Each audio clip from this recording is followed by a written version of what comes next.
जन अधिकार party supremo Pappu Yadav मंगलवार को अररिया जिले के ग्राम पंचायत बेड़नगर पश्चिम पहुंचे और दुष्कर्म के शिकार हुए पीड़िता के परिजनों से मिले।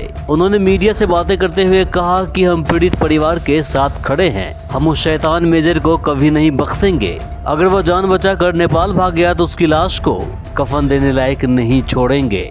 ये मैं आपको बता दूं, कौन माफ करेगा मुझे नहीं पता। मेजर को पप्पू यादव माफ नहीं करेगा, ये मैं आपको बता।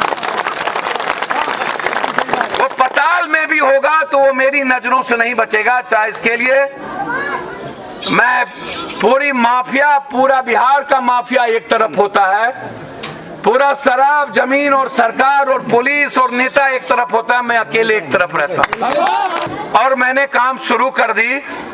जब तक ये गिरफ्तार नहीं होगा तब तक हम चैन से नहीं बैठेंगे, हम जहां भी रहें। आप बेफिक्र रहें, ये नेपाल और पताल, कहीं नेपाल जाएगा तो हम मार देंगे, और भारत में रहेगा तो ये समझे क्या करेंगे। भारत में हम कुछ नहीं बोलेंगे, नेपाल यदि भागेगा तो हम ढूंढ के इसको कफन के लायक भी नहीं रहने देंगे। आप यह याद रखिए, आप बेफिक्र रहिए। यह घटना हमको हिला दिया, और जो मैंने सुना उसके बारे में, जिस तरीके से बेटी और बहन की औरतों के घर में वो ढूंढता है, ऐसे लोगों को यदि जिंदा ही दफना दिया जाए तो अल्लाह के घर में हमको सुकून मिले।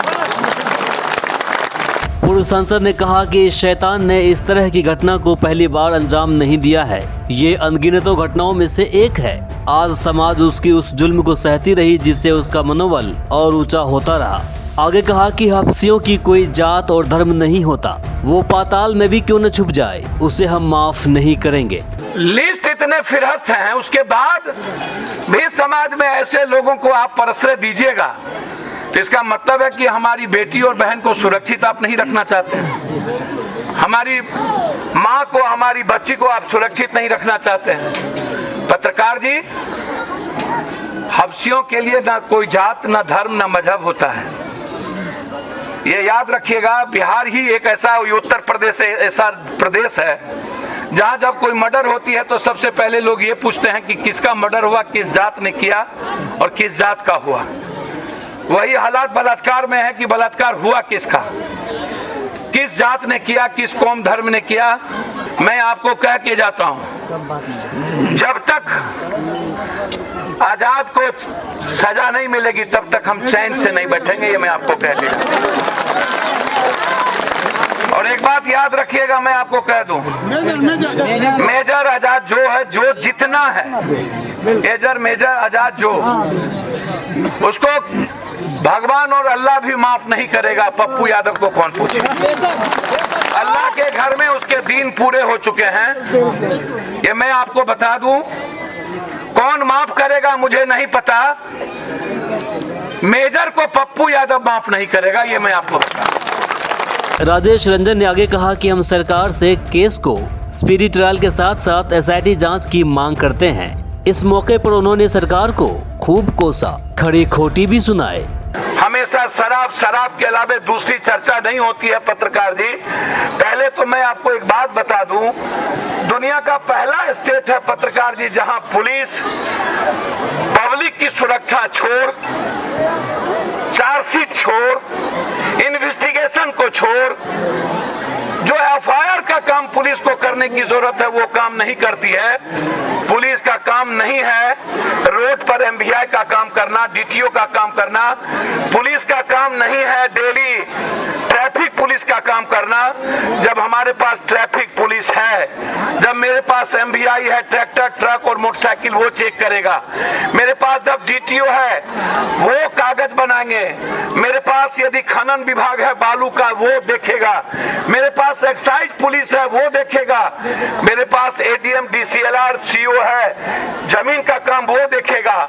फिर दुनिया की ऐसी कौन सी घटना है धरती पर कि भारत में और दुनिया में बिहार की पुलिस को सारे कामों में लगा दिया गया सिवाय आम आदमी की सुरक्षा के।